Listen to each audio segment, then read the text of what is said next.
Okay, Bismillahirrahmanirrahim. Assalamualaikum warahmatullahi wabarakatuh. And good morning to everyone.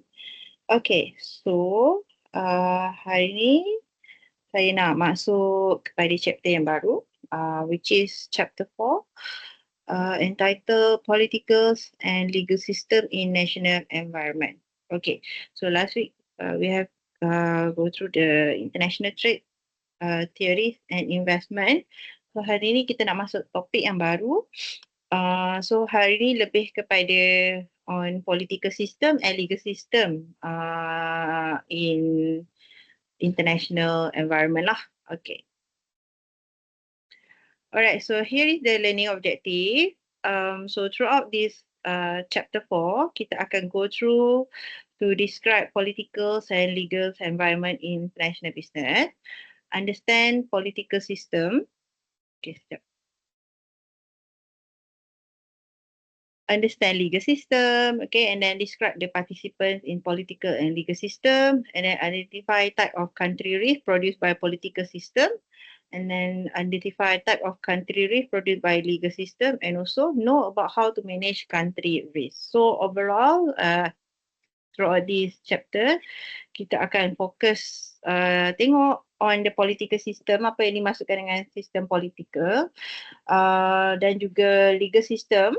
Okay, setiap political system and legal system dia ada beberapa jenis. And then kita tengok participants ni siapa yang involved in political and legal system. Dan kita tengok what are the country risk produced by political system as well as legal system, dan juga how to manage the risk lah. Okay. So the focus of this chapter is on political and legal system in national environment and how they frame the international business environment. Okay, this is examined via the drivers of country risk, the three major political system, and the four major legal system. Nanti kita akan go through one by one, and also the actors in political and legal system lah. Alright. Okay, so this is some overview yang I nak show to you. Political legal system in national environment. Tapi tak apa, so supposedly benda ni I tunjukkan dekat dalam kelas. So tak apa, nanti bila you free you can go through the YouTube video ni ya. Okay, ni dia nak cerita tentang differences between common law and civil law. Alright, so tak apa, kita proceed je.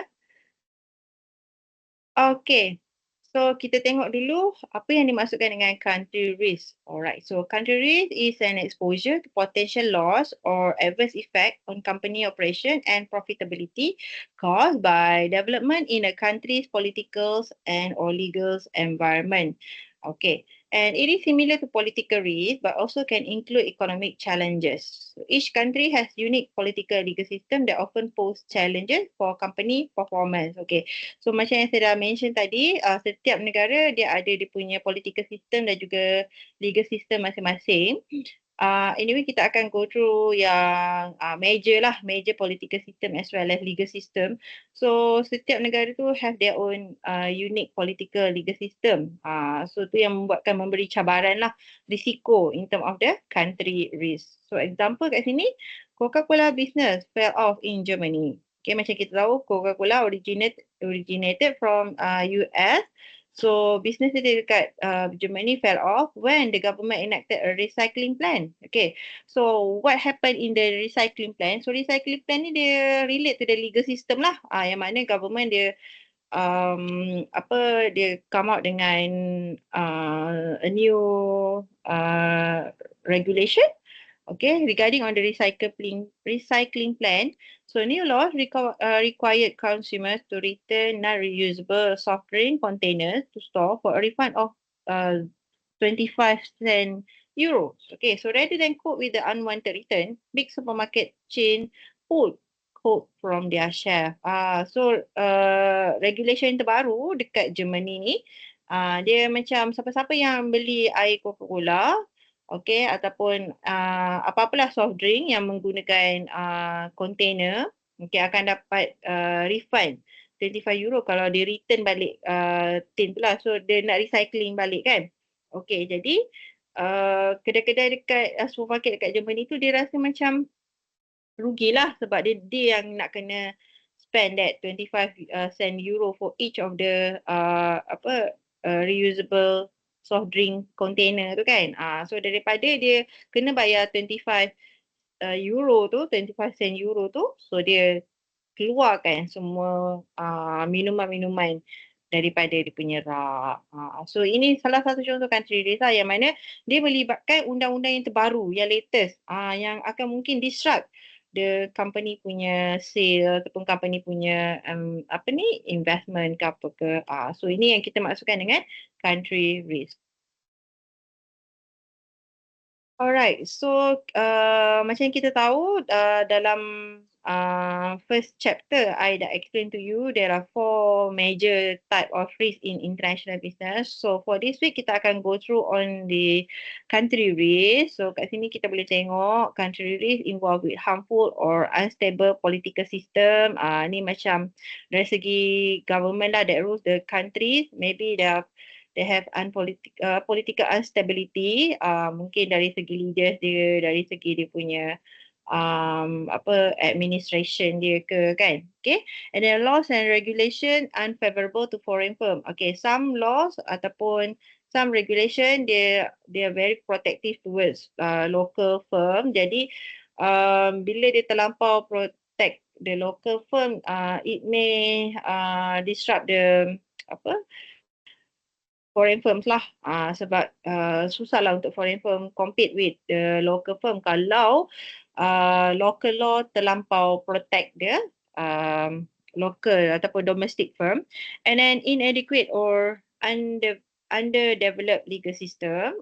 Sometimes tak ada specific rule. So bila there is no specific rule regarding on benefit ke, regarding on the safety of the foreign firms ke, so benda-benda tu yang macam tak the black and white. So mungkin dia punya citizen ataupun local domestic firm dia boleh buat sesuka hati. So benda ni bila kita nak fight pun, foreign firm nak fight pun tak ada sebab tak ada undang-undang yang ketat. So problem juga. Okay, and then bureaucracy and red tape. Bureaucracy and red tape ni regarding on dari segi decision making lah. So kalau bureaucracy ni macam kita tahu dia punya decision making style dia sangat lama, panjang, take a longer time sebab dia akan proceed kepada next level sampailah kepada top level, barulah top level tu yang akan buat decision. Okay, and then corruption and ada ethical blunders. Okay, so benda ni pun macam mungkin dekat negara kita benda tu tak perlu, tak boleh, tapi dekat negara dia kena ada benda tu. Jadi ada some kind of benda-benda yang mengganggu ataupun benda yang kita tak biasa buat tapi kena buat dekat negara luar. Okay, government intervention, protectionism. Okay, so depends on the legal system sesebuah negara. Kalau dia mengamalkan ataupun political system, kalau dia mengamalkan authoritarian style, dia lebih kepada dictatorship punya leadership. So dia memang banyaklah government intervention dalam segala jenis urusan lah. Okay, dan juga kita tengok ada mismanagement or failure of the national economy. So economy of the country also might be give impact to the foreign firms lah. Okay. Okay, next kita tengok on the figures of country risk in selected countries. Okay, so exhibit 6.2. Okay, ni kita ada figure di sini. Portray the level of risk in selected countries. Risk is measured using various indicators, political risk, legal system and business environment. So risky country, so kita tengok risky country, normally risky country ni dia ada unstable government, underdeveloped legal system and also biased law enforcement. So such as kita tengok Venezuela, sebab Venezuela ni dia ada unpredictable and also dictatorial government. Okay, and then ada Afghanistan for example, dia mengamalkan authoritarian rule yang mana dia lebih kepada one side punya pemerintahan lah. Okay. Dan juga contoh kita ada Russia juga. Okay. Macam kita tahu Russia dia melibatkan dengan Ukraine invasion and political instability. Dan kita ada Libya, populist unrest, okay, and also Zimbabwe yang terkenal dengan corruption, bribery, fraud and also political turmoil. So yang ada stable country, so stable country ni biasanya dia stable, transparent and also well-founded political and legal system such as Canada, Singapore, Japan. Okay, so ni negara yang lebih stable lah. Okay, yang ini negara yang tinggi dari segi dia punya risiko dia. Okay. Okay, kita dah masuk dah on the political and legal system. Okay, so kita tengok dulu apa yang dimaksudkan dengan political system. Political system is a set of formal institution that constitute a government.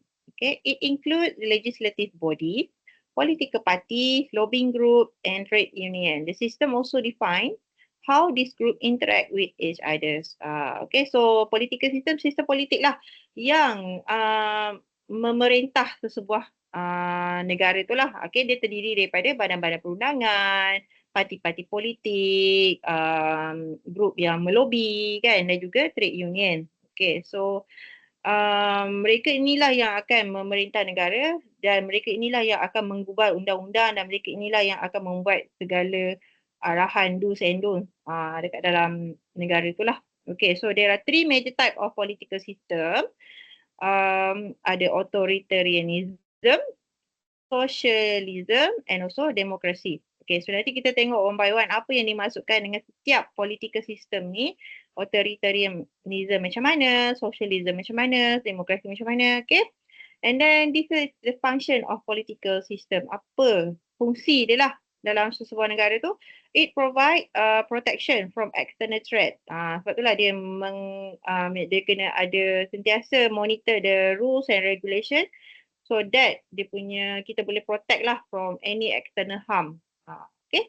And then to ensure stability based on laws. Okay. So kita memang menggunakan laws lah to protect kita punya country from external threat. Okay. And then govern the allocation of valued resources among the members of society. So kita juga function of political system menjaga resources of the country so that tak ada yang macam monopoli certain resources kan, tak ada yang macam conquer. Kita nak political system ni nak pastikan resources tu fair and square, semua orang boleh enjoy that kind of resources. And then define how society's members interact with each other. Okay, so ini adalah political system. Next kita masuk on the legal system. Okay, so legal system ni apa? Legal system is a system for interpreting and enforcing law.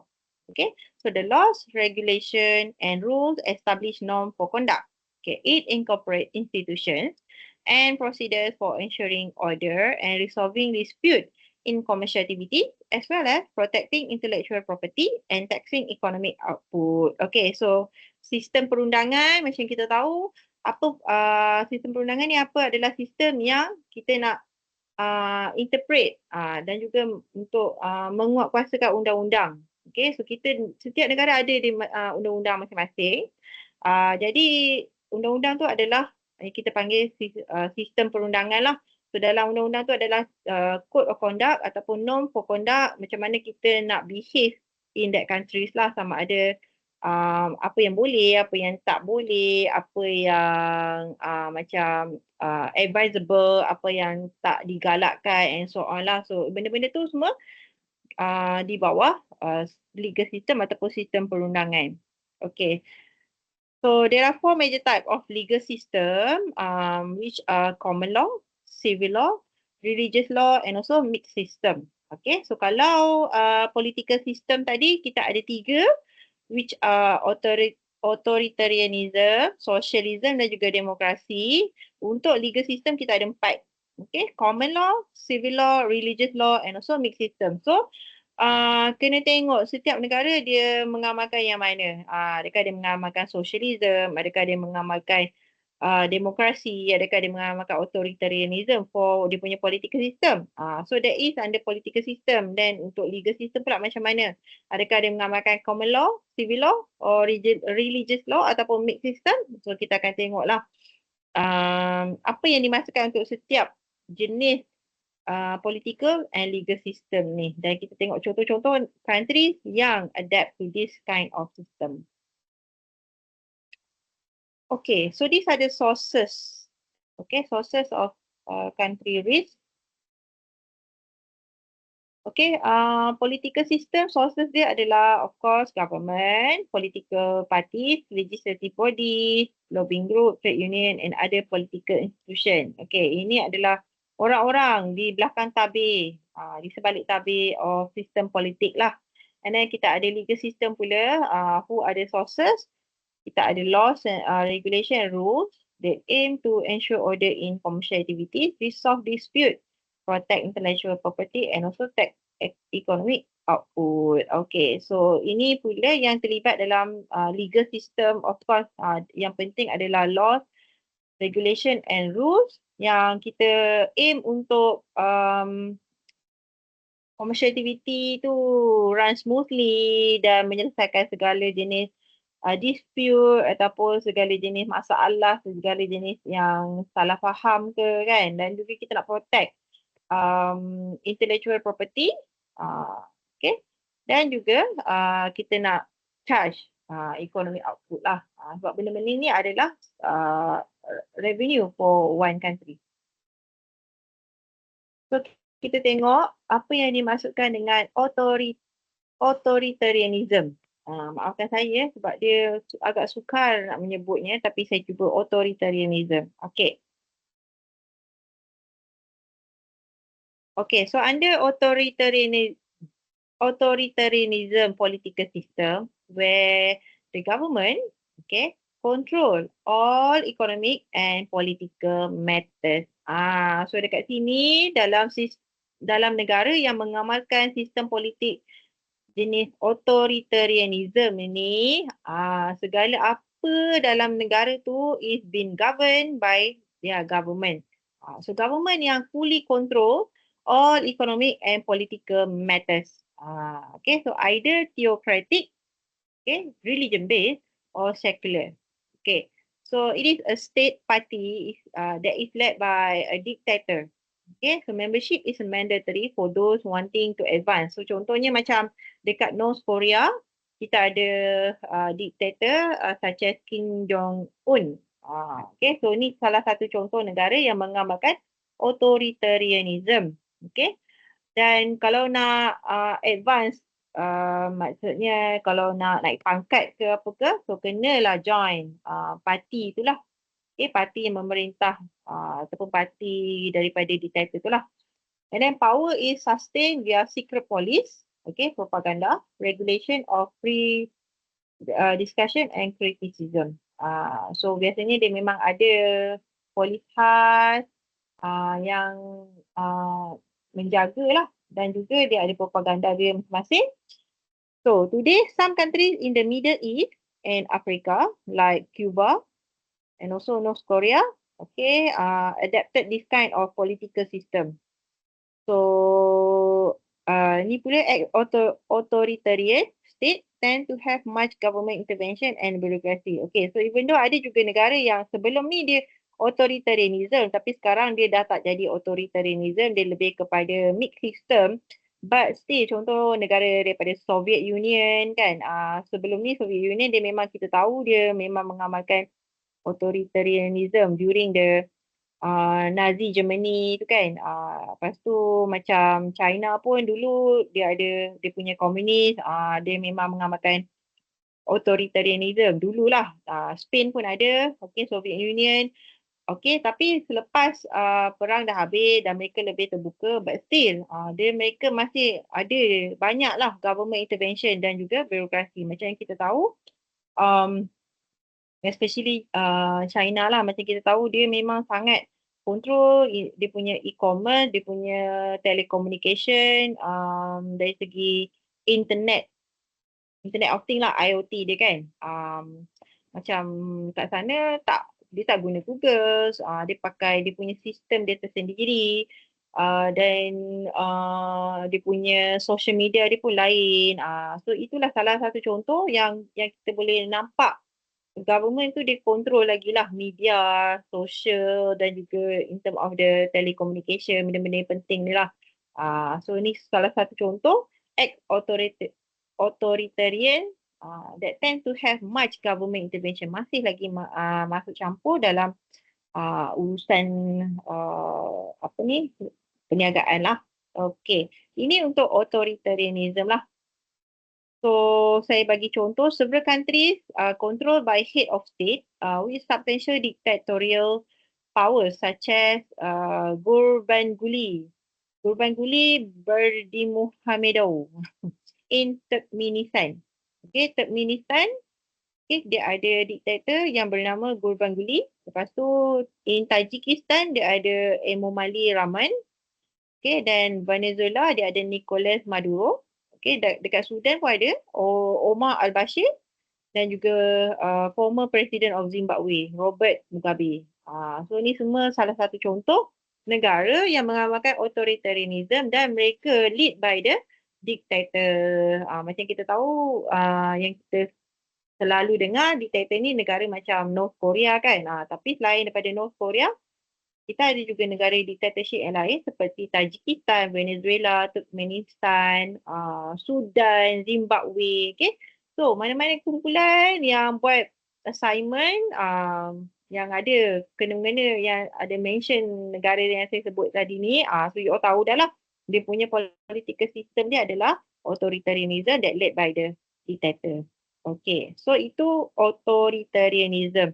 Next, kita nak tengok on the socialism. Socialism ni macam mana pula dia kontras dengan authoritarianism tadi, yang mana capital is vested in the state and used primarily as a means of production for use rather than for profit. So socialism ni dia lebih kepada macam non-profit punya country lah. Dia lebih kepada production so that everyone get the benefit. Tak ada fokus kepada monopoli ataupun conquered by private enterprise. Okay. So group welfare outweigh individual welfare. Okay. So negara yang mengamalkan socialism ni dia memang negara yang jenis yang collectivism lah, yang mana dia lebih fokus kepada group welfare compared to individual welfare. Dan government role is to control the basic means of production, distribution and commercial activities. So government ni dia pastikan pembahagian resources tu digunakan hanya untuk production sahaja, bukan untuk mendapatkan profit. Dan juga in term of the distribution of resources tu pun semuanya based on the group lah. For example, kita tak bagi khas untuk certain particular individu, for example lah. Okay. And then socialism occurs in much of the world as social democracy. For example, in Western Europe, Brazil and India, government intervention in the private sector. Okay. And then corporate income tax rate are higher. So dekat socialism ni, government memang banyak masuk campur, especially in the private sector, sebab dia tak nak private sector ni enjoy the profit within among themselves lah. Maknanya untuk socialism ni dia memang kalau boleh profit tu pergi balik kepada rakyat. Dia memang fokus kepada group welfare lah compared to individual welfare. Okay, so socialism ni based on collectivist ideology. Macam saya cakap tadi, sebab masa chapter tu kita dah belajar individualism versus collectivism. So individualism ni adalah negara yang dia fokus on the individual punya performance, dia fokus kepada individual punya credibility kan. Tapi untuk collectivism dia memang fokus on group. Okay, so socialism ni adalah negara yang mengamalkan collectivism tu lah. Okay. Then socialists argue that capitalists receive a disproportionate amount of society's wealth relative to workers. Since the pay of workers does not represent the full value of their labor, government should control the basic means of production, distribution and commercial activities. So in social democratic regime, such as Italy and Norway, government frequently intervenes in the private sector and in business activity. Okay, corporate income tax rates are relatively high, as in France and Sweden. Okay, even robust economies like Germany have experienced net outflow of FDI as businesses seek to escape expensive regulation. So disebabkan oleh corporate tax dia sangat tinggi, macam especially dekat France dan juga Sweden, okay, dekat negara Jerman pun sama. So banyak outflow of the FDI. Maknanya outflow of the FDI tu maknanya banyak negara banyak investment keluar daripada negara dia disebabkan oleh tax rate yang sangat tinggi. Okay, kenapa dia charge higher tax rate? Disebabkan oleh dia nak dapatkan nak pembahagian profit tu, nak pembahagian of the hasil revenue tu nak bagi sama rata kepada seluruh penduduk dia. So that semua orang dapat, contohnya dapat free education, dapat facility, dapat enjoy harga makanan yang murah, for example. Ini contoh-contoh negara yang mengamalkan socialism. Okay. Okay, seterusnya yang ketiga political system. Yang ketiga adalah demokrasi. Okay, macam negara kita lah lebih kepada demokrasi. Economic activity occurs freely as per market forces, and selalunya there are two key features in democracy which are limited government dan juga private property rights. So the first feature is limited government intervention lah, which are the government perform only essential function that serve all citizens such as national defense, maintaining law and order, foreign relation and providing basic infrastructure. Okay, macam negara kita lah, government hanya berfungsi setakat yang essential function sahaja, benda yang basic dalam sesebuah negara sahaja, macam defense, protection kita dari segi hubungan luar negara, tu semua government yang akan settlekan lah. Tapi dari segi revenue, dari segi ekonomi tu semua tu based on the private firm. So private firm yang akan memastikan ekonomi dalam sesebuah negara tu aktif dan juga contribute towards the GDP of the countries lah. Okay. Dan yang kedua, second feature, we have private property right, okay, which are the ability to own property and asset and to increase one's asset base by accumulating private wealth. Okay. So property includes land, building, stock, contract, patents, okay, encourage initiative, ambition and innovation. So private property ni dia ada hak dia lah sebab dia yang help the country in term of the economy, in term of the prosperity, in term of the kita panggil national punya productivity, okay. So bila private property ni yang banyak buat benda-benda yang macam economic part tu, okay, so mereka diberikan hak untuk own the property and asset lah, termasuklah tanah, bangunan, stock, contract and so on. Sebab itulah kalau kita tengok dekat Malaysia, dulu masa zaman dulu memang banyak hak milik kerajaan kan, tapi sekarang dah tak banyak hak milik kerajaan. Kerajaan dah banyak swasta kan semua yang hak milik kerajaan dulu. Contohnya macam sebelum ni tenaga nasional adalah di bawah kerajaan punya fungsi. Okay, tapi kita telah swastakan. Sama juga dengan Pos Malaysia, sama juga dengan Telekom kan, dari segi telekomunikasi of the country. So bila dah diswastakan dan kerajaan hanya berfungsi setakat basic function saja ataupun essential function yang penting, dan untuk dari segi ekonomi, productivity semua tu tertakluk di bawah private property firm lah. Okay.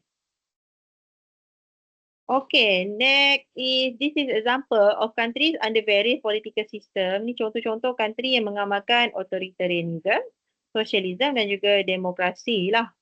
So authoritarianism largely found in Afghanistan, Iran, North Korea, Venezuela and also some of the African countries like Eritrea, Sudan, Equatorial Guinea and also Zimbabwe.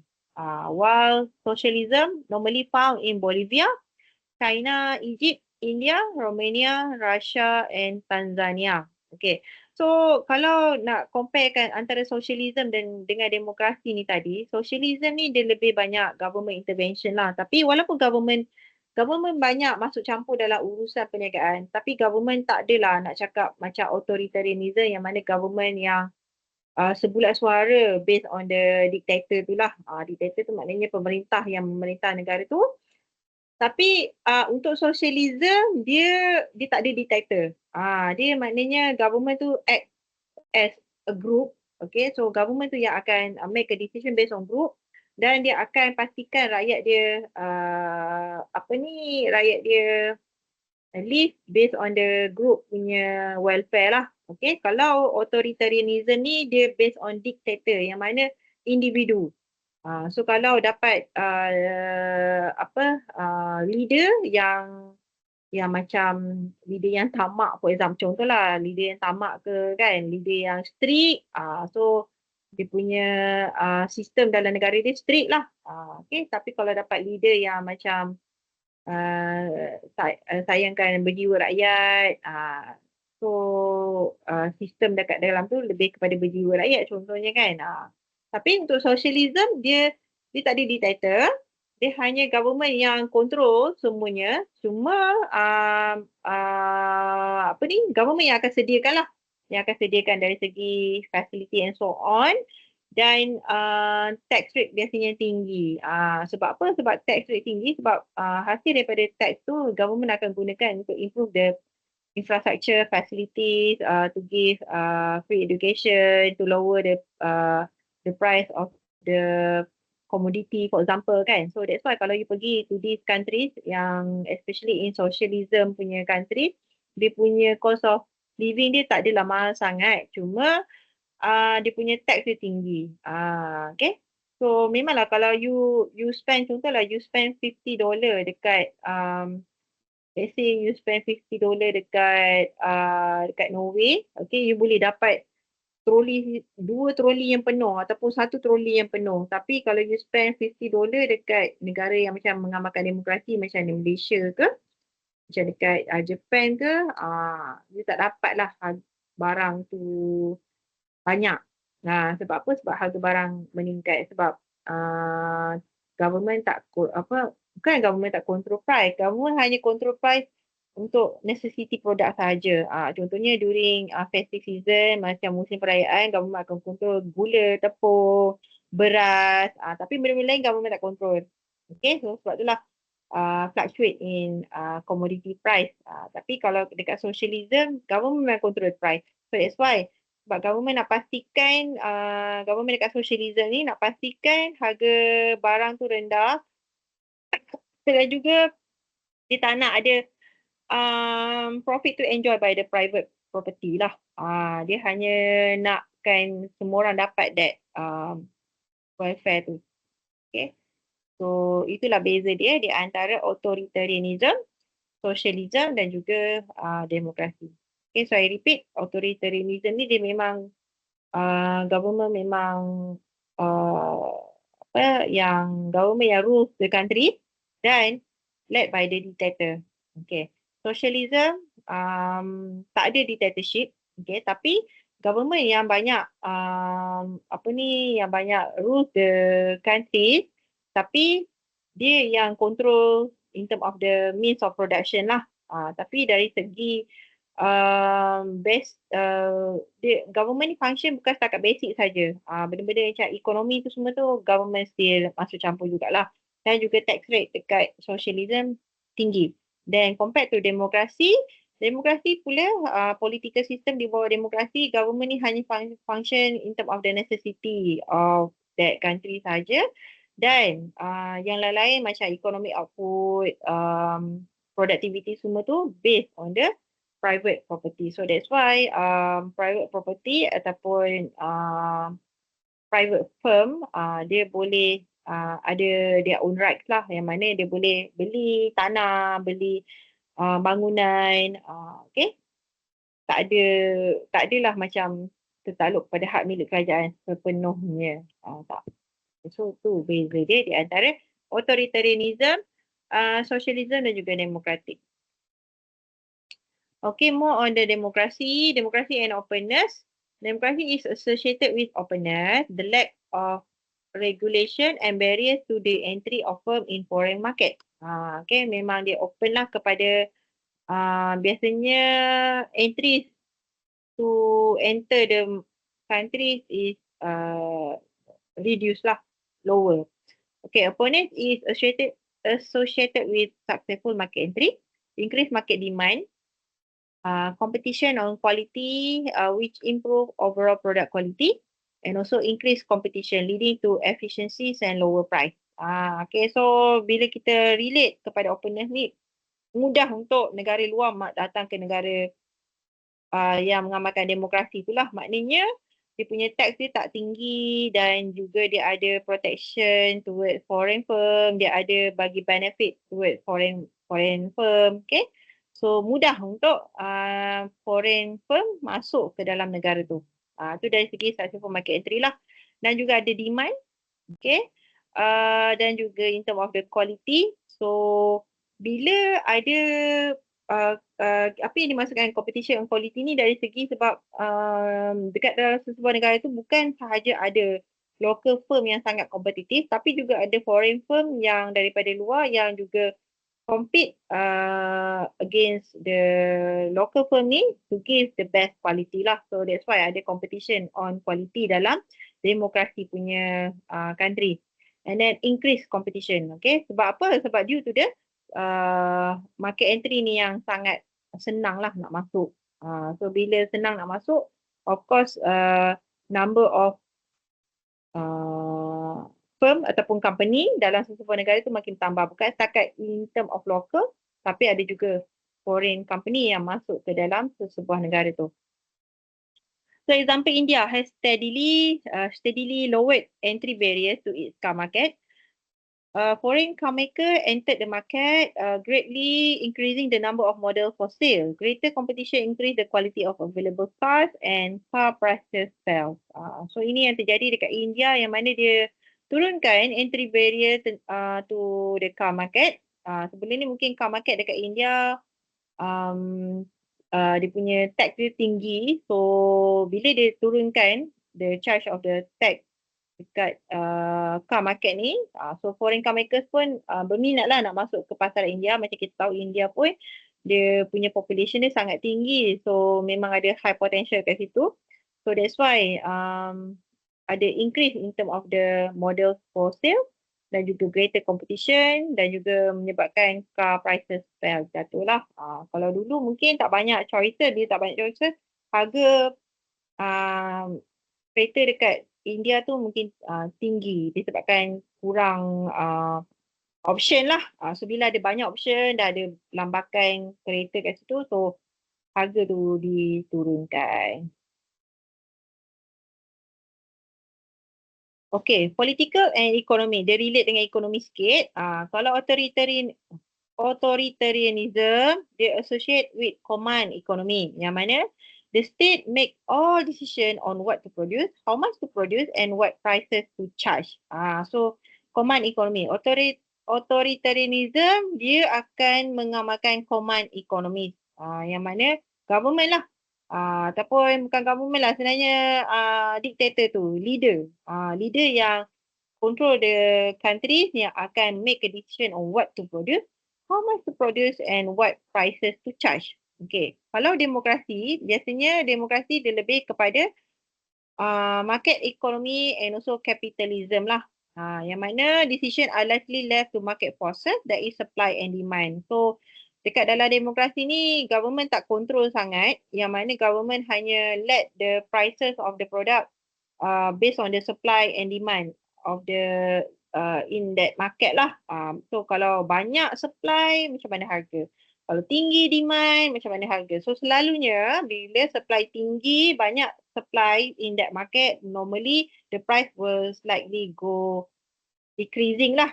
Sebab banyak sangat supply kan, lambakan barang.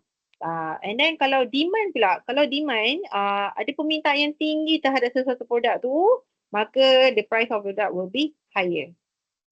Okay, so bila banyak sangat demand, disebabkan produk tak mencukupi, so sebab itulah harga dia dinaikkan. Okay. So itu yang terjadi dalam demokrasi yang mana dia live up to the market economy to determine the price of the product. And then untuk socialism dia mengamalkan mixed economy yang mana ada masuk command economy, ada masuk market economy. Dia combine state intervention dan juga market mechanism. Contohnya macam Sweden dan juga Singapore.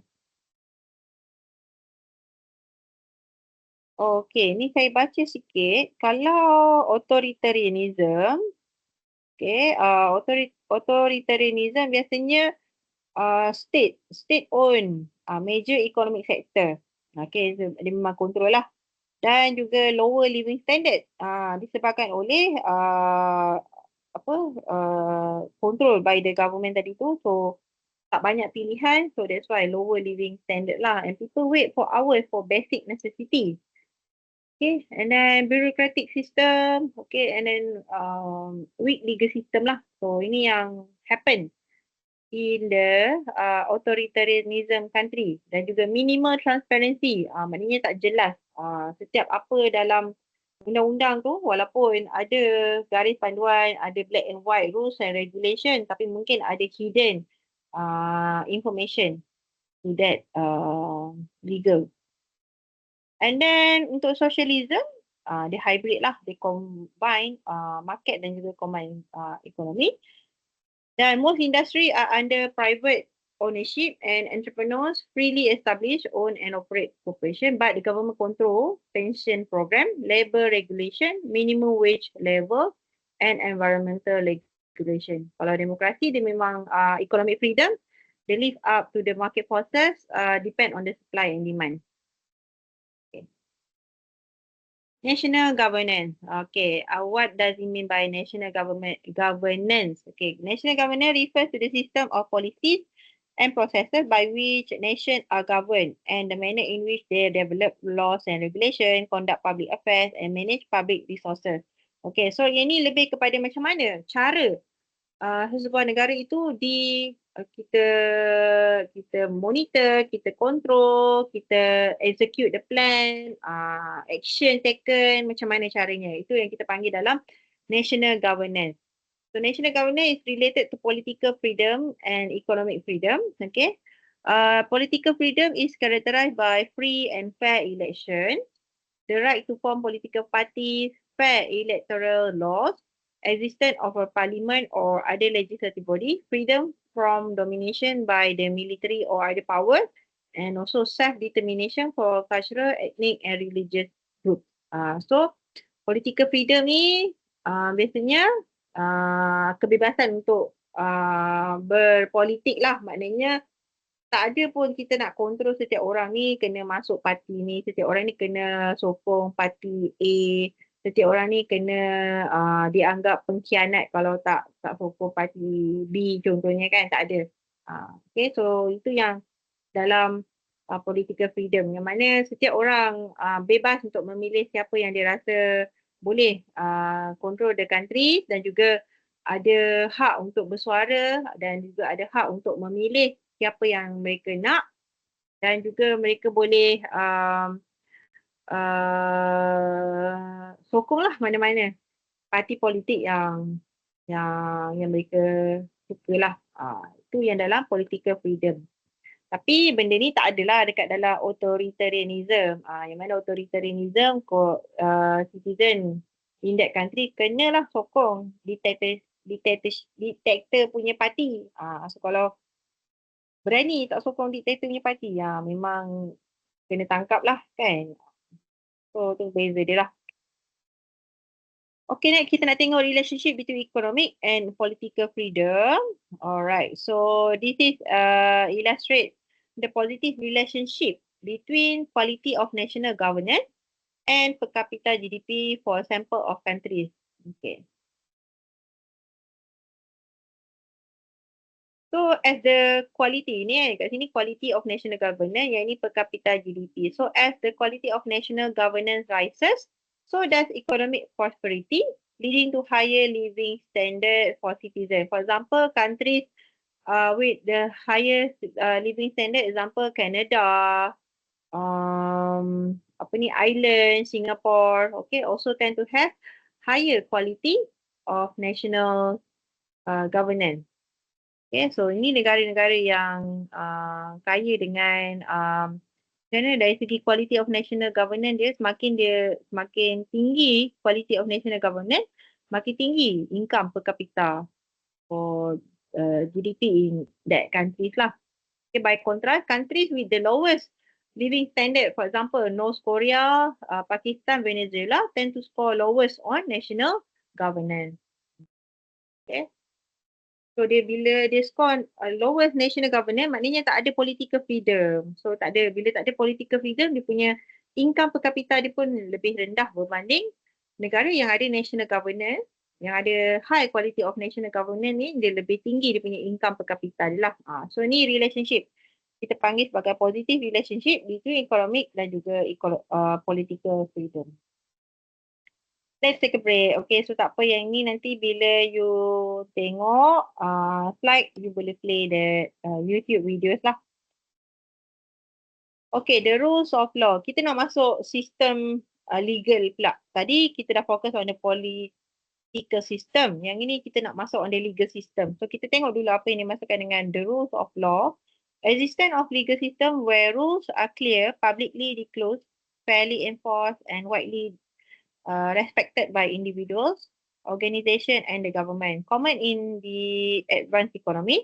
The legal system is applied to all citizens equally. It issued via recognized government authority, enforced fairly and systematically by political forces and formally organized judicial body.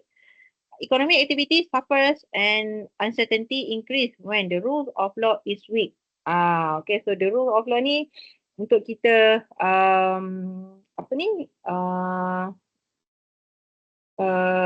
pastikan the norm of conduct lah, the norm of conduct, untuk pastikan semua orang apa yang boleh, apa yang tak boleh dekat dalam sesebuah negara tu. Okay, so it apply to all citizens lah equally. So actually there are 4 type of legal system. Macam kita dah tengok tadi, kita ada common law, civil law, religious law and also mixed system lah. So kita tengok one by one. Okay, common law. The first one, common law. Okay, common law is a legal system that originated in England and spread to Australia, Canada, USA and other former members of the British Commonwealth, also known as case law. So the basis of law is tradition, past practices, and legal precedents set by court via interpretation of statutes, legislation, and past rulings. So judges have significant power to interpret law based on the circumstances of individual cases. Thus, common law is relatively flexible. Okay, so untuk common law ni, dia also known as case law, yang mana kita based on the past. Kita buat ke undang-undang tu, kita tengok previous punya case. Okay, so sebelum ni apa yang terjadi. Okay, kalau you dah belajar ke belum business law, rasanya belum kot. Masuk second year, third year nanti you ada belajar business law ataupun corporate law. So kalau you perasan dalam business law ataupun corporate law tu, you akan go through all different kind of cases yang menunjukkan contoh untuk setiap undang-undang tu lah. Contohnya macam urusan penipuan harga barang. Contohnya dekat iklan dia tunjuk harga barang lain, tapi bila beli harga barang jadi lain. So ada case dia. Okay, ada contoh case yang kita refer jadikan sebagai rujukan. Itu yang kita amalkan dalam common law, yang mana kita refer to the previous case, refer to the tradition, past practices, apa sebelum ni yang terjadi. So itu yang kita jadikan sebagai panduan. So biasanya judge dia akan interpret law based on case-case yang terjadi sebelum ni, dan dia akan relatekan dengan apa yang jadi sekarang ni. So contohnya lah kan, macam ada satu, macam saya cakap tadi dari segi penipuan harga barang. Okay, contohnya okay, isu dia apa? Mula kita judge akan tengoklah what are the issue. Okay, so isu dia penipuan harga barang diiklankan lain dengan harga barang dekat kedai. Okay. So apa yang Judge boleh buat? Next dia cari case yang related. Okay. So case yang related, contohnya macam case, contohlah, saya tak ingat lah contoh case apa kan. Contohnya macam case kedai abu dan ramu contohnya. Kes kedai abu dan ramu. So what happened during kes kedai abu dan ramu, yang mana kedai abu ni dia buat iklan sekian-sekian. Lepas tu ramu pun beli based on the advertising. Tapi dekat kedai harga dia lain. So what happened is kedai abu kena follow harga yang dia pasarkan dekat iklan tu lah. Jadi ramu menang. So jadi hasil daripada solution of that case, judge akan interpret. Dia akan relatekan dengan yang sekarang ni punya situation. So sekarang ni apa cerita? Sekarang ni kalau kedai abu dengan ramu tadi, memang kedai abu ni memang tunjukkan iklan lain. Tapi harga barang lain. So in practice ni, reality ni sekarang ni, case ni sekarang ni kenapa? So dia akan interpretkan, dia akan tengok betul tak, ada tak instrumen of penipuan tu, ada tak ciri-ciri macam kedai abu versus ramu tadi tu. So kalau sama, so dia punya solution dia memang ikut yang case yang sebelum ni lah. Okay, tapi kalau lain sikit, barulah macam court tu akan ikut mana yang ikut case yang sekarang ni lah contohnya. So solution dia apa dan apa kesimpulan dia. So sebab tu lah common law ni lebih fleksibel. Yang mana kita tengok case yang sebelum ni apa yang terjadi dan comparekan case sebelum ni dengan yang case sekarang ni, ada beza tak? Kalau sama je, so kita ambil je solution yang lama. Kalau ada beza, then barulah kita tengok what are the differences, apa yang membuatkan apa yang perbezaannya dan apa yang akan fair to both party lah, for example. Okay. Itu untuk common law. Dia memang based on previous case. Kita panggil dia sebagai case law lah.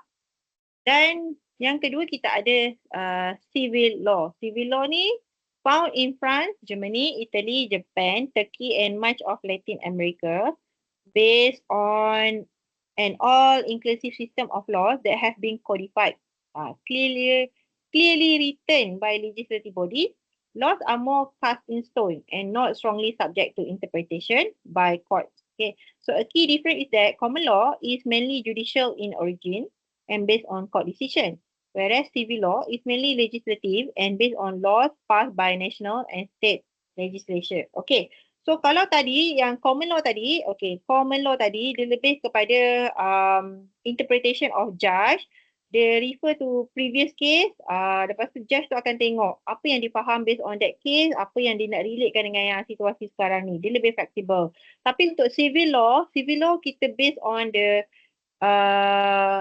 undang-undang yang telah ditulis dalam buku undang-undang tu lah. Maknanya kalau dalam undang-undang tu back pada saya punya example tadi, contoh harga barang dekat iklan lain dengan harga barang yang jual dekat kedai lain. Okay, so dia akan tengok dalam buku undang-undang dia tu, dalam kod dia tu.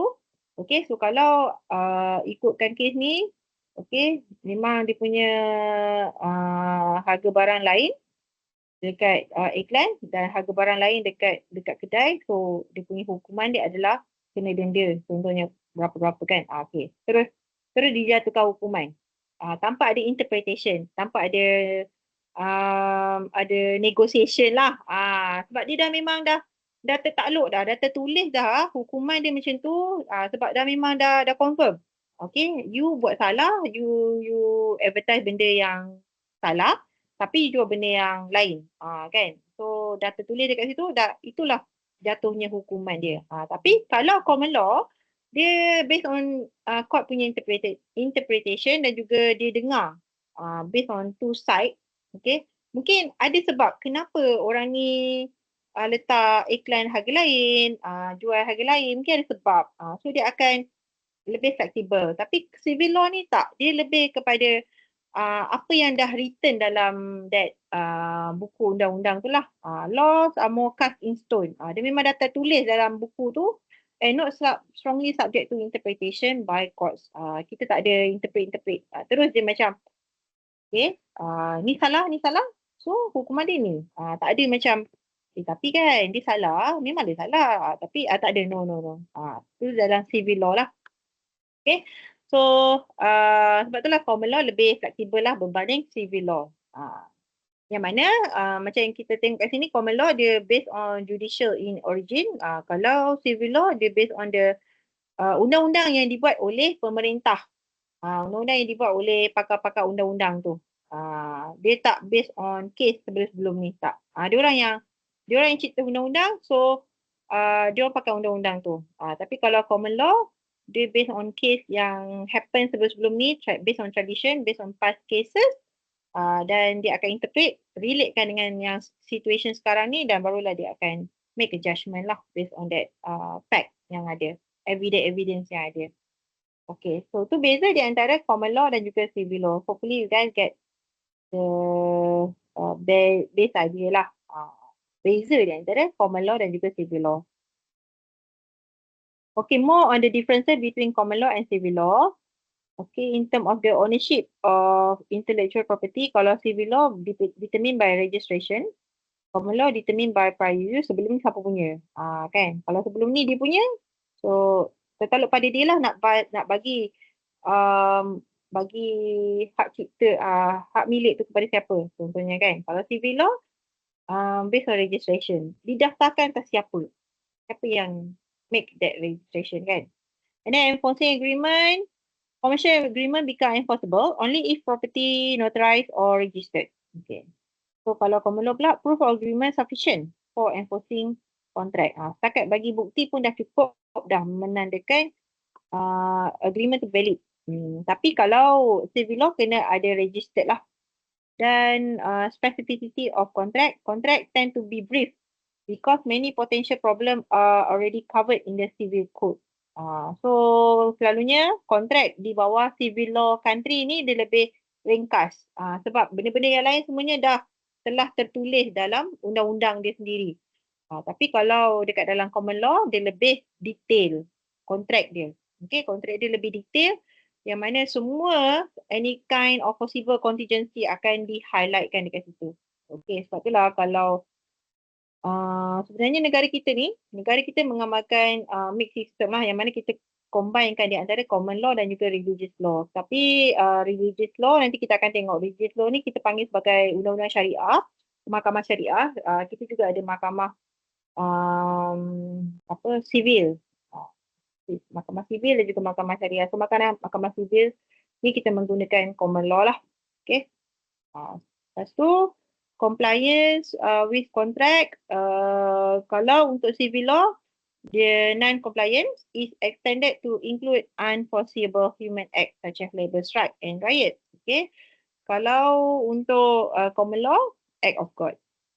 Okay. Dan juga are the only justifiable excuses for non-compliance with the provision of contract. Okay. So compliance ni kalau lah ada berlakunya benda-benda yang kita tak boleh nak kontrol. Okay. So di bawah common law, hanyalah act of God saja yang boleh kita dapat excuse. Okay. Tapi kalau untuk civil law, kita boleh dapat excuse untuk benda-benda yang macam benda-benda yang unforeseeable such as labour strike, riot, tu semua dapat non-compliance lah. Okay. Alright, next is religious system. Yang mana religious system is strongly influenced by religious belief, ethical code and moral values viewed as mandated by a supreme being. Most important religious law, legal system are based on Hindu, Jewish and Islamic law. Ni yang famous lah biasanya. Okay, tapi kita more focus on the Islamic law lah. Okay, Islamic law spell out norms of behavior regarding politics, economic, banking, contract, marriage and many other social and business issues. Okay, so Islamic law, also known as Sharia law, derived from interpretation of Quran and Sunnah teaching from Nabi Muhammad lah. Quran dan Sunnah, kita Syariah law ni kita based on Quran, Al-Quran dan Sunnah. Sunnah ni adalah practice by the Nabi Muhammad SAW. So Islamic law is non-secular and spell out norm of behavior regarding politics, economic, banking, contract, marriage, and also all possible human relationship and social issue. It is seen as divinely ordained. Thus, Islamic law is relatively static, absolute, evolving very little over time. So dalam Islam ni, kalau benda tu haram dalam Al-Quran, Al-Quran kata haram, tak boleh ambil. Contohnya alkohol, apa ni, produk berasaskan khinzir, okay, dan juga contohnya anjing. Kalau haram, memang haram. Tak ada, tak ada lagi lah. Memang tak ada. Tak ada, tiba-tiba alkohol tu dibenarkan dalam Islam. Tak.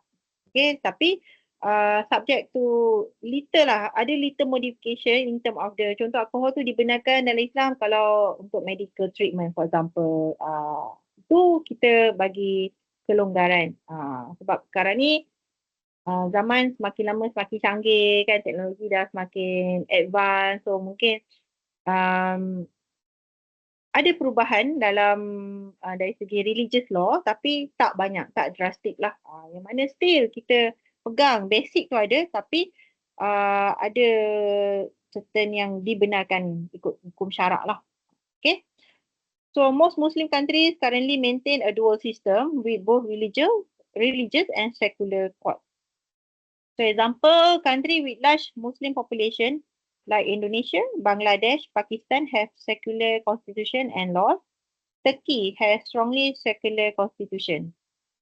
Okay. So contoh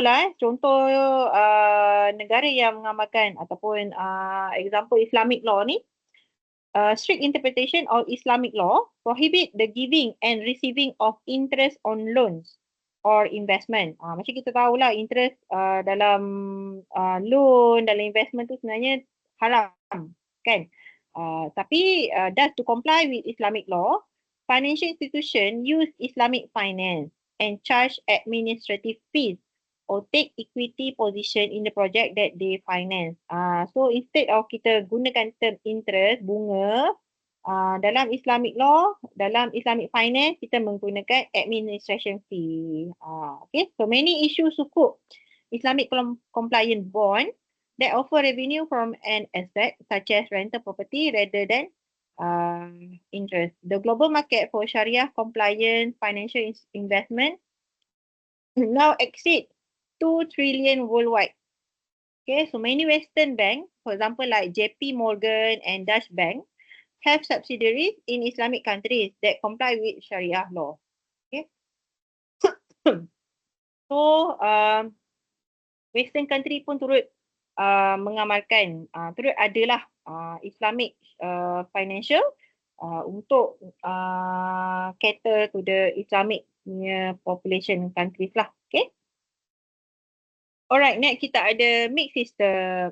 Mixed system ni dia combine lah. Okay, two or more legal system operating together. The contrast between civil and common law has become blurred as countries combine both system. So bila kita mengamalkan mixed system ni, makin lama kita dah tak nampak dah. Dah semakin blur lah di antara civil dan juga common. Okay. Authoritarianism is more associated with religious law and socialist law. Democracy associated with common law, civil law and mixed system. Example, legal system in Lebanon, Morocco and Tunisia share element of civil law and Islamic law. So ni contohnya lah. So negara kita macam mana? Negara kita mengamalkan mixed system lah. So kadang-kadang macam nampak macam civil, nampak macam common law, nampak macam tapi yang pasti untuk syariah law memang kita ada lah in term of the dari segi perkahwinan, dari segi adat tu semua tu tu tertakluk di bawah syariah law. Tapi dari segi kekeluargaan kan, tapi dari segi macam bisnes tu semua tu memang tertakluk kepada mahkamah sivil lah. Okay. So nominal legal system in selected countries, negara yang menggunakan common law kebanyakannya negara-negara Commonwealth lah. Seperti Australia, Canada, Ireland, New Zealand, United Kingdom dan juga United States.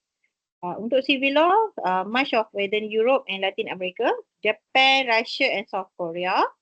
And then these are the country that impose religious law. For example, Middle East and North Africa, Afghanistan, Mauritania, Pakistan and Sudan. And then kita ada mixed system like Bangladesh, India, Indonesia, Israel, Kenya, Malaysia and also Philippines. Next kita masuk actors in political and legal system. Okay, siapa yang terlibat dalam political and legal system? Kita ada government, international organisation macam World Bank, World Trade Organization. Okay, lepas tu ada regional trade organisation like European Union. Kita ada United Nations. Okay, so itu contoh untuk regional trade organisation lah. Dan juga special interest group such as Labour Union. Dan juga local competing firms. Okay, so mereka-mereka ini adalah mereka yang terlibat dalam sistem politik dan juga sistem perundangan dalam sesebuah negara. Of course, yang paling penting adalah government. Sebab government yang akan control the country. Dan kita ada international organisation, badan-badan antarabangsa macam World Bank. Okay, World Bank ni selalunya dia akan provide fund lah kepada countries untuk dari segi modal lah, untuk bagi fund kepada countries untuk run the economic activities in that country. And then kita ada regional trade organisation, European Union. Lepas tu ada NAFTA, ada ASEAN, macam Malaysia kita ada ASEAN, okay? Special interest group macam Labour Union dan juga environmental advocate, all the special interest group lah, yang mana dia ni macam persatuan-persatuan pecinta haiwan, contohnya persatuan alam sekitar and so on lah. Dan juga local competing firm. Ni dari segi peniaga-peniaga lah, peniaga-peniaga dalam sebuah negara tu. Alright. So these are the example of special interest group tadi. Labour Union, competing business, customers, conservationists. Okay. So kalau Labour Union, isu dia lebih kepada dia oppose imported goods. Labour Union dia akan fight untuk protect labor punya, local labor punya business lah. Okay. And then competing business dislike competition from foreign firms. Customer may avoid foreign made product. Dislike improper marketing practice. Okay, conservationist lah, they fight against wildlife loss and destruction of the natural environment. So setiap daripada special interest group ni dia ada dia punya isu, tema dia masing-masing. Kenapa, apa sebab dia buat special interest group ni? Untuk pastikan yang dalam sebuah negara tu tak ada berlakunya macam penindasan lah. Macam tu. Okay, ni pula kita nak masuk country risk produced by political system. Apa risiko-risikonya? Antaranya government take over of corporate asset. Risiko untuk foreign firm yang datang ke negara luar, okay, ataupun company luar datang ke negara kita, risikonya adalah government ambil alih dia punya asset lah. Contohnya ada 3 jenis lah government take over ni, ada 3 jenis: confiscation, expropriation dan juga nationalization. Untuk confiscation yang mana seizure of corporate asset without compensation. Government ambil alih tanpa ada bagi sebarang compensation lah, sebarang apa kita panggil lah, sebarang dia bagi pulangan lah, dibayar, government tak bayar langsung untuk confiscation. Okay. Under expropriation, government ambil alih tanah tu, aset tu, tapi dengan pampasan, pampasan, with compensation. Okay. Yang confiscation tanpa pampasan, expropriation dengan pampasan. Okay. Untuk nationalization, government take over of an entire industry. Okay, with or without competition, depends. Okay. Example, in 1945, the French government seized the car maker Renault because its owner had collaborated with the Nazi occupiers of France. So disebabkan oleh ada ura-ura Renault ni dia adalah di bawah Nazi. So government take over of the whole industry of the car maker in France. So jadi France government they take over the car industry during 1945. Jadi kita panggil nationalization. More example, Venezuela, ExxonMobil and ConocoPhillips were forced to abandon multi-billion dollar investment in the local oil industry. Okay, Venezuela macam kita tahu lah, dia authoritarianism kan. So dia memang ikut suka hati dia punya leader tu lah. Kalau dia rasa dia tengok leader tu nampak bisnes ni sangat bagi keuntungan yang berjuta-juta. So kalau dia nak ambil alih, dia boleh ambil je. Okay. Gradual yet persistent pressure from the Russian government led TNK-BP, a Russian subsidiary British energy giant BP, to sell a major stake in its oil business to the national gas monopoly Gazprom. Okay, so ni contoh-contoh government take over of corporate asset. Okay, risiko dalam political system. Next, kita ada creeping expropriation. The most common expropriation today, okay, the government gradually modify regulation and laws after foreign MNE have made big local investment in property and plant. Okay, example, abrupt termination of contract, creation of law that favor local firm. The government in Bolivia, Russia and Venezuela have modified tax regime to extract revenue from coal, oil and gas companies. So creeping expropriation ni maknanya dia ambil macam ambil hak milik secara slowly, okay, dengan cara dia ubah dia punya regulation, dia ubah rules yang favor to the local firm, dia naikkan tax. Ni contoh-contoh risiko dalam political system. Okay, lepas tu kita ada embargo dan juga sanction. Okay, so government may respond to offensive activities foreign country by imposing embargo and sanction. Okay, sanction, kita tengok sanction is banned on international trade, usually undertaken by a country or a group of countries against another who is judged to have jeopardized peace and security.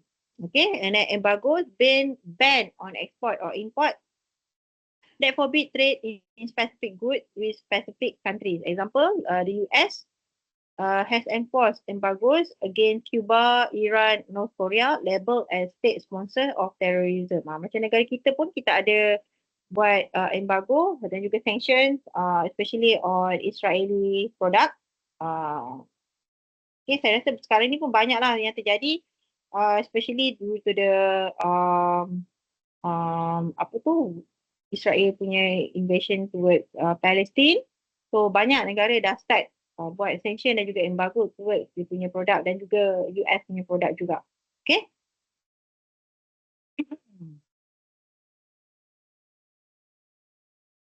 Okay, so beza dia kalau embargo ni dia towards specific goods sahaja. Contohnya macam untuk certain industri, certain produk sahaja. Tapi kalau sanction ni, dia memang dia ban terus country itulah. So itu beza di antara embargo dan juga sanction. Next, kita ada boycott. Ni pun saya rasa you all pun familiar dengan boycott against firms and nation. So kalau kita antara contoh country risknya adalah kita boycott. Boycott yang mana kita tak support lah that foreign firm. Contohnya macam kita boycott American based company kan. Sebab American based company ni memang kita tahu dia menyumbang kepada Israel untuk dari segi menyumbang dia punya weapon and so on kan, membantulah membantu Israel untuk terus memerangi Palestin kan. Jadi kita boycott against firms and nation lah. Okay, another example, contoh citizen boycott Disneyland Paris to express opposition to globalization and take over of France farmland. Dia boycott lah, maknanya French people, they boycott Disneyland Paris. Okay, so French farmers boycott McDonald's and crash a tractor into shops to vent their anger with agricultural policies and globalization. Contoh-contoh boycott lah. Lepas tu kita ada wars, insurrection and violence.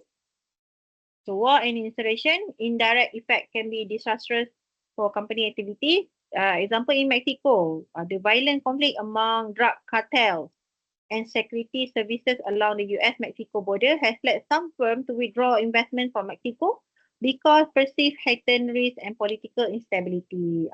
So berlakunya peperangan di antara drug cartels. Kat Mexico macam kita tahu, Mexico memang dia punya drug cartel dia berleluasa. So disebabkan oleh risiko tu, so banyaklah investment keluar daripada Mexico. Okay, dan juga contoh macam India. Okay, Tata Motors had to shift the location of major new factory due to the violent protest by local farmers who feared the loss of their livelihood. Although the plan would have created thousands of jobs, nearly 700 million people in India live off the land, which leaves little acreage for new factories. So yang ini pula Tata Motors dia terpaksa tukar lokasi lain disebabkan oleh ada violence lah daripada dia punya penduduk dia yang mana takut kehilangan tempat tinggal kan. Padahal nanti factory itu akan menyediakan peluang pekerjaan yang tinggi tapi still mereka tetap takutlah untuk kehilangan tanah mereka. Okay. Okay, ni pula country risk produced by legal system. Kalau tadi country risk produced by political system, kita ada government take over of the asset, kita ada embargo, sanction, kita ada boycott, kita ada war, insurrection and violence. Itu untuk under political system. Yang ni under legal system. Maknanya apa risiko di bawah sistem perundangan. So kita ada foreign investment law, control on operating form and practices, marketing and distribution law, law regarding income repatriation, environmental law, contract law, internet and e-commerce regulation, inadequate or underdeveloped legal system. So kita tengok one by one, apa yang dimasukkan dengan foreign investment law. Okay, nanti ni antara law yang lain lah. Di continue yang tadi tu. Okay, untuk foreign investment law, FDI based entry.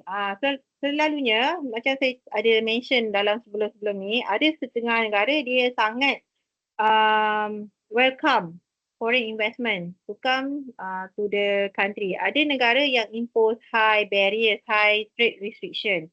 Okay, so ini yang kita panggil sebagai foreign investment law. Okay, so contoh Japan, the large scale retail store law restricted foreigner from opening warehouse style store like Toys R Us in favor of smaller Japanese retailer.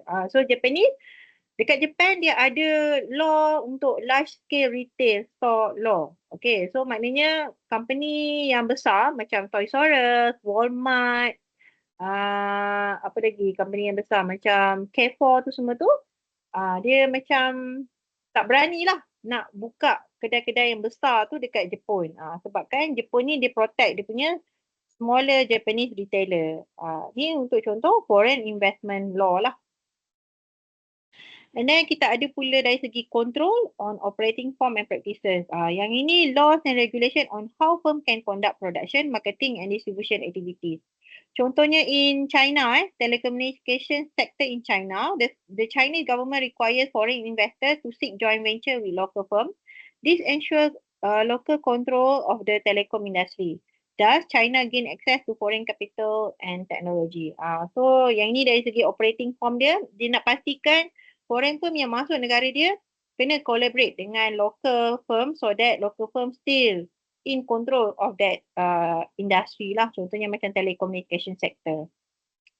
And then kita ada marketing and distribution law. Yang ini dari segi undang-undang in term of advertising, promotion and distribution in that country. Contohnya kita ada Finland, France, Norway and New Zealand prohibit cigarette advertising on television. So ni antara contoh-contoh negara yang menghalang untuk advertising rokok. Okay. Lepas tu kita ada Canada.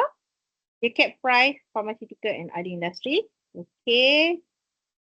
Yang ni pula laws on income repatriation. Limit the amount of net income or dividend that firm can bring back to the home country. Yang ni dari segi income. Sebab foreign firm bila datang ke negara kita, dia akan salurkan duit ke negara asal dia kan. So ada setengah negara yang dilimitkan jumlah tu lah. Okay. Dan juga ada environmental law untuk kita protect kita punya natural resources. And then kita ada contract law kita dan juga regulation in terms of the internet. Alright. Ini inadequate or underdeveloped legal system. Yang ini yang poor enforcement of existing law. Maknanya undang-undang tu ada tapi tak pakai. Pun ada juga negara yang macam tu. Okay. And then kita ada extraterritoriality. Yang mana the application of home country law to other countries. For example, European Union pursued Microsoft for monopolistic practices. Okay, yang ini dia pakai undang-undang negara asal dia. Dia pakai undang-undang negara asal dia dekat negara luar pula. Ada juga macam tu. Okay. Dan juga dari segi corruption pun, practices di certain countries yang memang okay dengan corruption, ada negara yang tak okay. Okay, accounting and reporting law pun berbeza setiap negara, yang mana ada yang akan disclose dia punya accounting punya transaction, ada yang sangat confidential, okay, ada yang tak, not very transparency. So this kind of thing yang akan menjejaskan lah. Okay, so ethical connection more on the anti-bribery law. Okay, so apa yang company ataupun manager should do is to have proactive environmental scanning. Kena tengok, kena pastikan dulu negara yang kita nak pergi tu supaya ada political stability, ada legal system yang kuat, okay.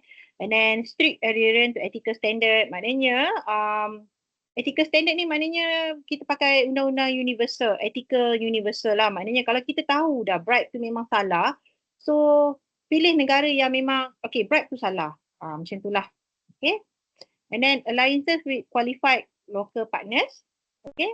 And then protection through legal contract. Kena ada contract lah supaya ada black and white-nya. Alright.